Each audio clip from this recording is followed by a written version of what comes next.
Bonjour à tous, aujourd'hui nous allons voir ce qu'est le marketing. Le marketing? Mais d'où ça vient? À la base, cette idée a germé de l'esprit de deux publicitaires new-yorkais, Jack Trout, fondateur et président d'une firme de consultation, et Al Reyes, pro du marketing et auteur à succès. Pour eux, c'est une stratégie marketing basée sur des analogies militaires, qui est clairement et simplement un choc frontal entre deux entreprises. C'est mon produit. Jack Trout et Al Reyes, après avoir effectué moult recherches sur le sujet, en ont sorti 5 stratégies primordiales que je vais vous citer.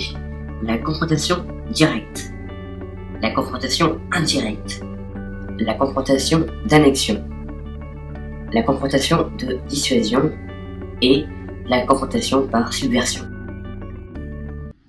Principes qui ont traversé l'océan pour arriver en France.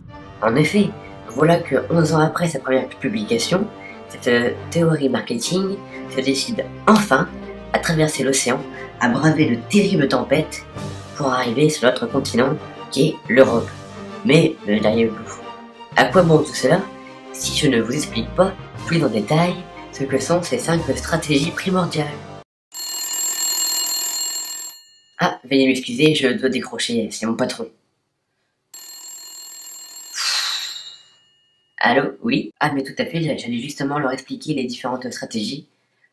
D'accord. Bonne journée. Il est donc temps de lancer notre deuxième partie, les stratégies du marketing. Et commençons directement par la confrontation directe. Oxford, il est aussi garanti prix le plus bas Carrefour? Oui, et là aussi je vous rembourse 2 fois la différence si vous trouvez moins cher ailleurs. Mais Mais quoi? faut trouver moins cher. Ah oui. Ça... Carrefour, les prix bas, la confiance en plus. C'est donc lorsqu'une entreprise attaque une autre entreprise en appuyant sur sa faiblesse. Et maintenant, passons à son opposé, la confrontation indirecte. Dis maman, c'est quoi la confrontation indirecte? Je vais t'expliquer mon chéri. Prenons par exemple Bouygues, une multinationale présente sur plusieurs marchés. Le BTP, donc les bâtiments, la télévision, le téléphone et Internet. Et imaginons que celle-ci veuille s'insérer sur le marché de l'agroalimentaire. Une autre entreprise, Fruitas, qui quant à elle est spécialisée dans ce secteur d'activité qu'est l'agroalimentaire, voit dans le groupe Bouygues une menace. Fruitas décide donc de mener une attaque contre l'entreprise Bouygues sur le secteur de l'agroalimentaire. Secteur pour lequel Bouygues n'a pas encore assez d'impact sur ce marché.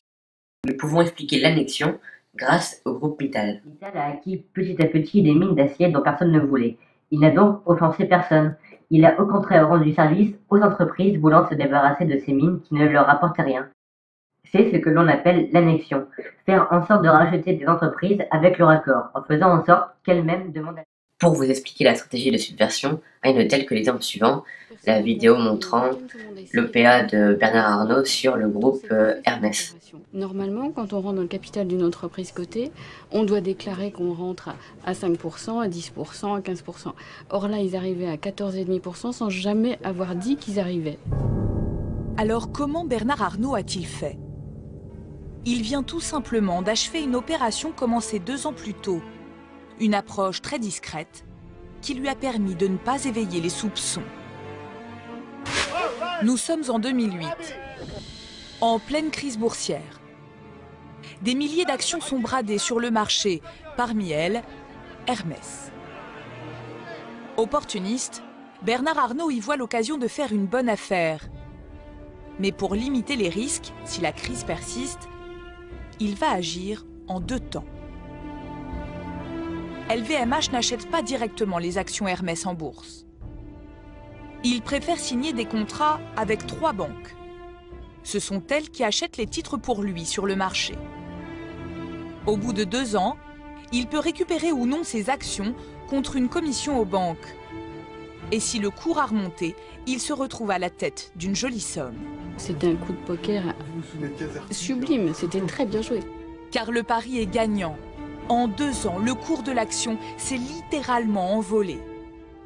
Résultat, Bernard Arnault a fait une très belle opération financière, tout en raflant 17% du capital d'Hermès, sans que personne n'ait jamais rien vu.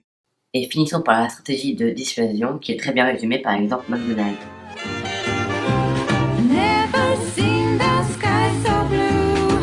The birds are singing, I got nothing to do. Hey, hey.